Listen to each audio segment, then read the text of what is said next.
स्वतःवर काही आलं तर मी यशवंतराव होळकरांचा पठ्ठ्या आहे. आणि ज्या टायमाला या यशवंतराव होळकरांच्या पठ्ठ्यांना आरक्षण एस टीमधून भेटत नाही आहे, म्हणजे धनगर समाजाला एस टीमधून आरक्षण भेटत नाही आहे, संघर्ष करावा लागतो एवढा वर्ष, त्यावेळेला स्वतःला यशवंतरावांचा पठ्ठ्या म्हणणारे हे लक्ष्मण हाके गेले कुठे होते? त्यांच्यावरती जो हल्ला झाला ना, तो खरंच चुकीचा आहे. असे दगडफेक कोणावरही होऊ नये आणि कोणी करू पण नाही, कारण ते समाजाला धरून नाही आहे. परंतु स्वतःवर जेव्हा येतं तेव्हा तुम्ही धनगर होता आणि फक्त बस बोलायचं म्हणून तुम्ही ते ओबीसी होतात.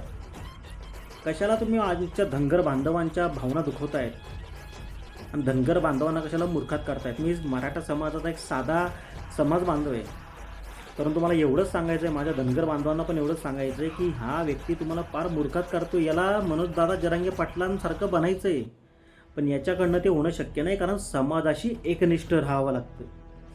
जय जिजाऊ, जय शिवराय, जय शंभूराजे, जय मल्हार.